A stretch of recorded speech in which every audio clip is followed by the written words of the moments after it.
আসসালামু আলাইকুম আমার প্রিয় ভিউয়ার্স। আজকে আমি আমার প্রিয় ভিউয়ার্সদের রিকোয়েস্টের একটা রেসিপি নিয়ে চলে এসেছি, আর তা হচ্ছে গুঁড়া দুধের মিনি কালোজাম। আমার রেসিপি ফলো করে মাত্র 1 কাপ গুঁড়া দুধ দিয়ে মিনি কালোজাম বানাতে পারবেন। আর সব উপকরণগুলো সঠিকভাবে ব্যবহার করলে এরকম পারফেক্ট মিষ্টি আপনিও বাসায় বানাতে পারবেন। চলুন তাহলে ভিউয়ার্স, আমরা মিষ্টি বানানো শুরু করি। প্রথমে একটা বাটিতে 1 কাপ পরিমাণ ফুল ক্রিম গুঁড়া দুধ, 1 টেবিল চামচ ময়দা, 1 টেবিল চামচ সুজি আর 1/4 চা চামচ বেকিং পাউডার নিয়েছি। এখন একটা চামচ দিয়ে শুকনো উপকরণগুলো একটু মিশিয়ে নিচ্ছি। আমার আজকের রেসিপিটা যদি ভালো লাগে তাহলে একটা লাইক দিতে পারেন, ফ্রেন্ডস অ্যান্ড ফ্যামিলির সাথে শেয়ার করতে পারেন। আর সহজ মজাদার রেসিপি পাওয়ার জন্য আমার চ্যানেলটি নোটিফিকেশন অন করে সাবস্ক্রাইব করে পাশেই থাকতে পারেন। আমার মেশানো হয়ে গেছে। এখন এর মধ্যে 1 টেবিল চামচ ঘি আর একটা ফ্যাটানো ডিম দিয়ে ভালোভাবে মেখে নিচ্ছি।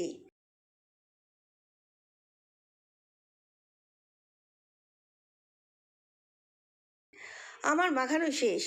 এখন ডোটা পারফেক্ট বানানোর জন্য এর মধ্যে 1 টেবিল চামচ দুধ দিয়ে আবার ভালোভাবে মেখে একটা কাদা কাদা ডো বানিয়ে নিচ্ছি।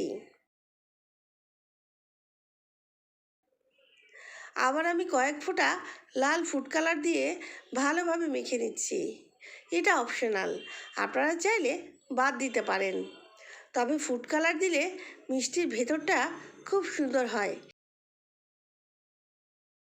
এই তো দেখুন ভিউয়ার্স, আমার ডো বানানো হয়ে গেছে। এরকম একটা নরম আর স্টিকি ডো হবে। এখন ঢেকে 5 মিনিটের জন্য রেস্টে রেখে দিচ্ছি।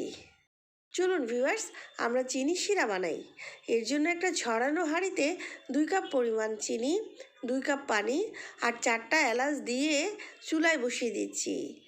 শিরা হতে থাক। চলুন আমরা মিষ্টি বানানো শুরু করি। 5 মিনিট পরে ডো মিষ্টি বানানোর জন্য একদম রেডি। এখন হাতে একটু ঘি মেখে ডো থেকে অল্প অল্প করে নিয়ে প্রথমে একটু চেপে নিয়ে এরপরে গোল করে পরে লম্বা করে চমচমের শেপ দিয়ে দিচ্ছি। আজকে আমি মিনি কালোজাম বানাচ্ছি, তাই মিষ্টির সাইজ একটু ছোট হবে। আপনারা আপনাদের পছন্দ মতো সাইজ দিতে পারেন, ছোট অথবা বড়। এই তো দেখুন ভিউয়ার্স, আমার মিষ্টি বানানো হয়ে গেছে। এখন একদম হালকা গরম তেলের মধ্যে ছেড়ে দিচ্ছি। এখানে আমি একবার সব মিষ্টিগুলো বানিয়ে নিই নাই, একটা একটা করে বানাবো আর তেলের মধ্যে ছাড়বো। মিষ্টি ভাজার সময় একদম গরম তেলের মধ্যে মিষ্টি দেওয়া যাবে না, আর একদম ঠান্ডা তেলের মধ্যেও মিষ্টি দেওয়া যাবে না। প্রায় 3 থেকে 4 মিনিট ভাজার পরে মিষ্টিগুলো একা একা এভাবে তেলের উপরে উল্টে যাবে আর তেলের উপরে ভেসে উঠবে।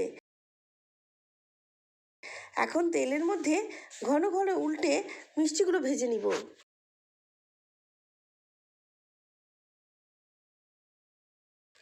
মিষ্টির কালার যখন এরকম হালকা ব্রাউন হবে তখন চুলার আঁচ মিডিয়াম করে মিষ্টিগুলো ভেজে নিতে হবে, যাতে মিষ্টির কালার তাড়াতাড়ি ব্রাউন হয়ে যায়। অনেক সময় ধরে মিষ্টি বানালে মিষ্টির উপরের অংশটা শক্ত হয়ে যাবে আর মিষ্টি রসের মধ্যে ভিজবে না। এই সময় একটু ঘন ঘন উল্টে পাল্টে দিতে হবে, যাতে সব পাশ সমানভাবে ভাজা হয়। মিষ্টির কালার যখন এরকম গাঢ় বাদামি হবে তেল থেকে তুলে নিচ্ছি।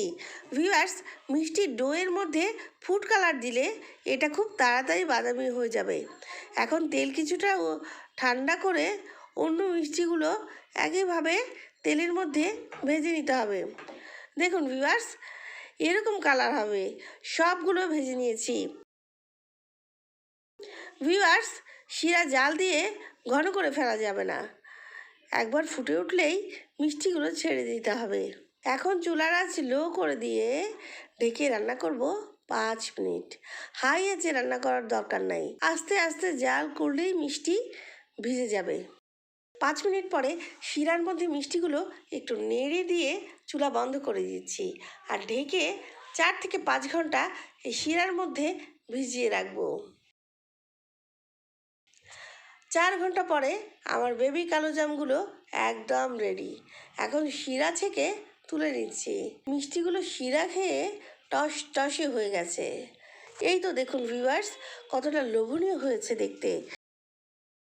এখন এভাবে পরিবেশন করতে পারেন, অথবা আমার মতো মাওয়াতে গড়িয়ে নিতে পারেন। ভেতরটা কতটা সুন্দর হয়েছে দেখুন ভিউয়ার্স, আর একদম ভেতর পর্যন্ত রস ঢুকেছে। আমার এই রেসিপি দেখে একবার ট্রাই করতে পারেন। আশা করি আপনি পারফেক্টভাবে এই কালোজাম বানাতে পারবেন। আবারও অন্য কোনো রেসিপি নিয়ে দেখা হবে ইনশাল্লাহ আমার কিচেন, মাহিস কিচেনে। সে পর্যন্ত সবাই ভালো থাকবেন, সুস্থ থাকবেন। আল্লাহ হাফেজ।